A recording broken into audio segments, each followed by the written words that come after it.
Hello everybody on the internet. So I am doing something new on the channel and I am starting to do TV reviews. Because of how big these Disney Plus shows are, I just have to review them. And TV shows are harder to review than movies, but I'm gonna do my best. And this is a spoiler review, so if you haven't seen the show, don't watch this video. WandaVision is the first MCU Disney Plus show and the start of Phase 4. And I am so happy to finally have more MCU in my life. This is something for me to be excited for each week. And I wasn't as excited for WandaVision as other people were. The only reason I was excited for this is because it ties into Doctor Strange in the Multiverse of Madness. But I ended up liking this show more than I thought I would. WandaVision is unlike anything ever done in all of film. I see it as a psychological thriller disguised as a sitcom while also being an MCU epic. It unfolds like a slow motion car crash. It was only going to end one way. This is all about Wanda's descent into madness, just like House of M. Although in the end we didn't exactly see her madness, but we know that her trajectory is going down a bad path. This show is so well made. Through all the different sitcom eras, they use the exact same filmmaking techniques of that time, and that's great. And all the visual looks are great, and whenever they have to do something more, something that breaks the style of those eras, they blend it in very well. And at first, everything in this show may seem random, but truly nothing is random. Every single thing is done on purpose. The hidden details in this show is actually freaky. And this is the most expensive show ever. It looks like a movie. But evidently the CGI isn't as good as in the MCU movies. All I have to say after this show is, poor Wanda. She has lost everything. She never gets a break.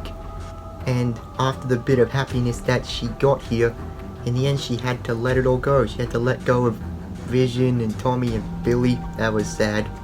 This really is a psychological journey for Wanda. And we see her in a new light. And not just in the sitcom realities, but in episode 8.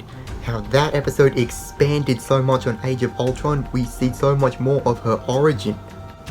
And this show establishes her as a Nexus being, introducing Nexus beings to the MCU just like the comics, and establishes her as the Scarlet Witch. I'm glad we can say that now. It was so epic when she becomes the Scarlet Witch.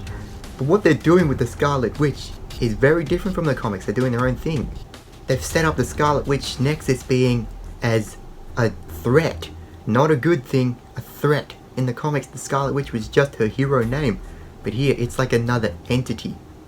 And Elizabeth Olsen really gives her best performance in this show. Whenever Wanda loses control, breaks down in emotions, Elizabeth just nails it. She is an amazing actress. And Vision is back in this, but it's not the true Vision, of course. And yes, this is primarily Wanda's story, but Vision is still one of the best things about this show.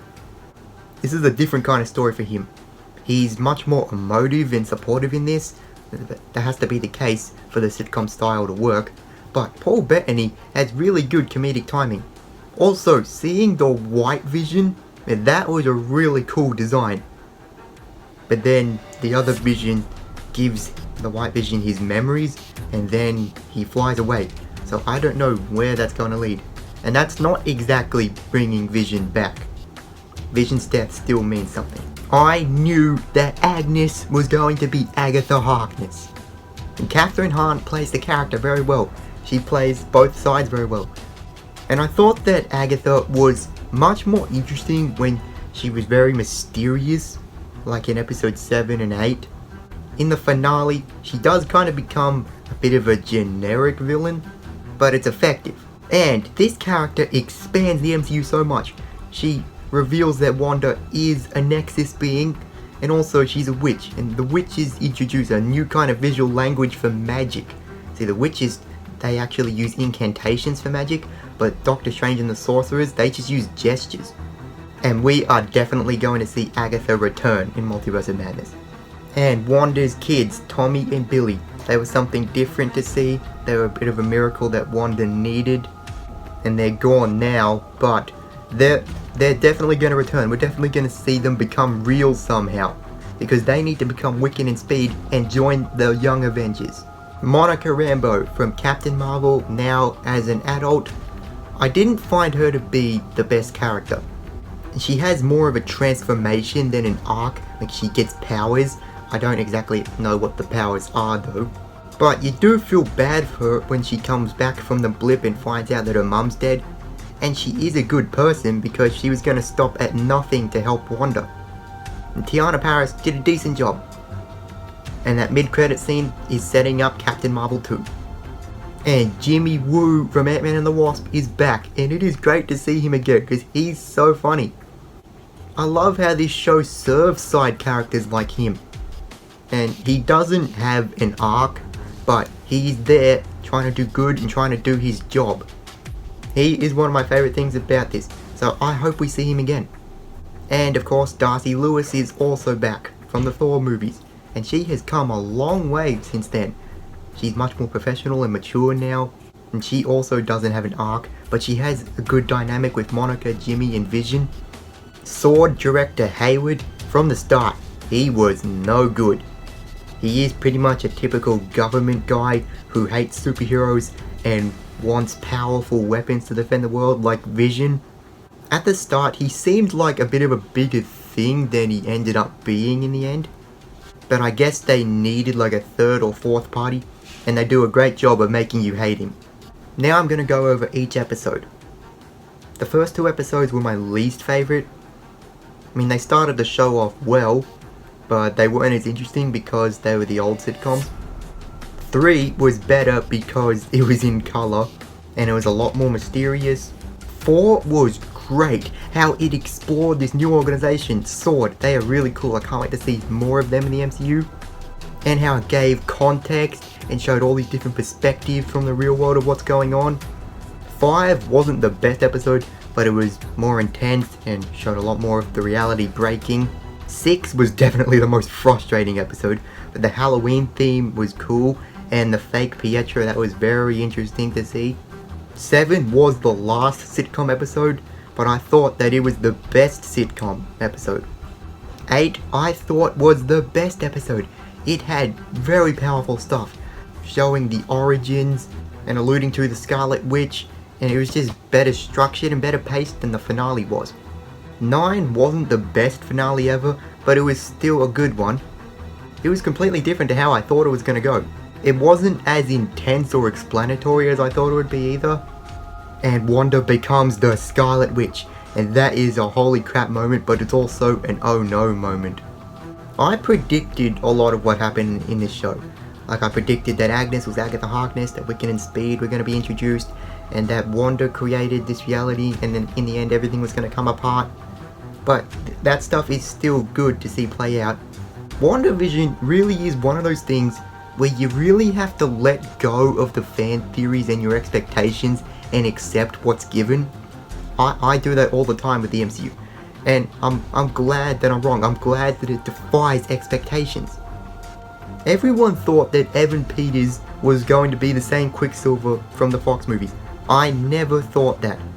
I knew what they were doing. I knew that he wasn't going to be really anyone special, that they just casted him so that we would know that it's supposed to be Pietro.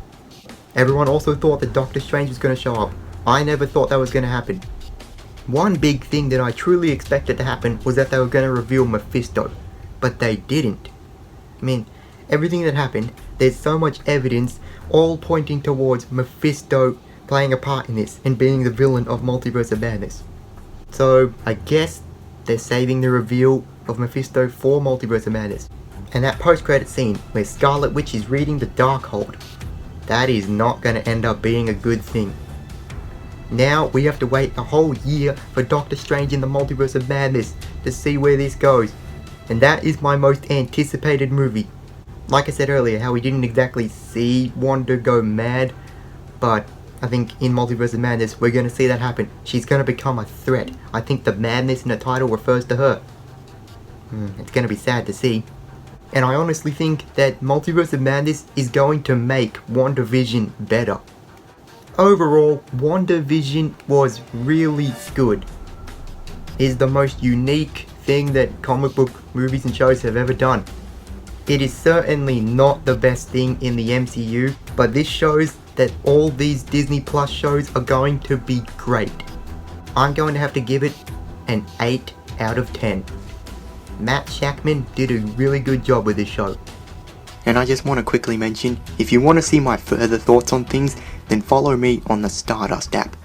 The Stardust app is a good extension of my channel. On there I cover things that I don't cover on YouTube, so I'd really appreciate it if you could follow me on there.